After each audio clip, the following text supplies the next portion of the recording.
मान लीजिए कंटेनर जो है आपके जैसे स्टाइल बॉक्स का हो गया, कॉटन का हो गया, अगर वो आप वहाँ नहीं रख रहे हो तो आप उसकी जगह पे ड्यूरिंग द प्रोसीजर टाइम आप जो लोअर सरफेस होता है वो आप अनस्टाइल थिंग्स के लिए यूज कर सकते हो।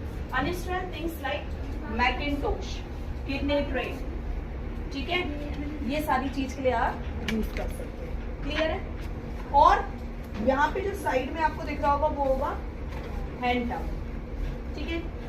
आप hand wash before and after the dressing और any procedure you have to wipe your hands also, ठीक है। तो आप हाथ धो के आए, आपने वाइप भी कर लिए, ठीक है, then only you can touch the style things, ठीक है। अच्छा, वैसे बेसिक ट्रॉली जो आपके वार्ड में बना के आप लोग रखते हो वो इसी तरीके से बना के रखते हो, ठीक है। उसमें कोई अनस्टाइल नहीं होगा, उसमें सब स्टाइल ही स्टाइल है। क्लियर है? ये क्लियर है आप लोग को? ओके, तो आपको जो है आपको पूरा style you can not touch, आप टच नहीं कर सकते, ठीक है, अनलेस और अनटिल आप खुद अपना स्टाइल।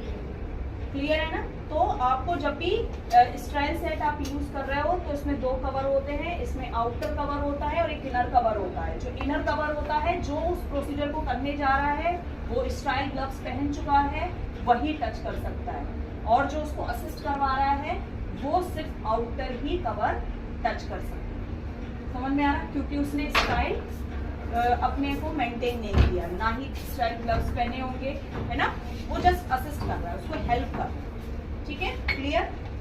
के फॉर्सेप होते हैं, एक होता है टूथ फॉर्सेप, एक होता है non tooth forceps. This is a tooth forceps. क्यों टूथ फॉर्सेप बोल रहे? दोनों की तरफ में दांत है ना, तो आपको मालूम है हार्ड टिश्यूज को पकड़ने के लिए, ठीक है। और जो नॉन टूथ फॉर्सेप होता है वो आपका सॉफ्ट टिश्यू को टच करने के लिए।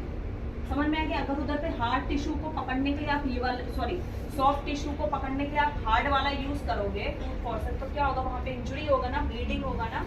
तो आपको देखना है वुंड में किस चीज की जरूरत है। Basically we are using this, मतलब नॉन टूथ फॉर्सेप हम लोग बेसिकली यूज करते हैं। वो क्यों करते हैं? जैसे कि मान लीजिए गॉज है, उसको स्क्यूज करने के लिए, कॉटन जो है एक्स्ट्रा अमाउंट ऑफ सोल्यूशन हो गया उसको स्क्यूज करने के लिए, या मान लीजिए कभी कभी क्या होता है कुछ पार्टिकल्स रहते हैं, ठीक है, जो फॉरेन सब्सटेंस होता है। फॉरेन सब्सटेंस बोले तो जैसे कांच का पार्टिकल होगा, या कुछ बाहर का, जैसे कि कुछ भी लकड़ी हो, या मान लीजिए कुछ भी हो, धागा लगाओ या कुछ भी है, उस चीज को रिमूव करने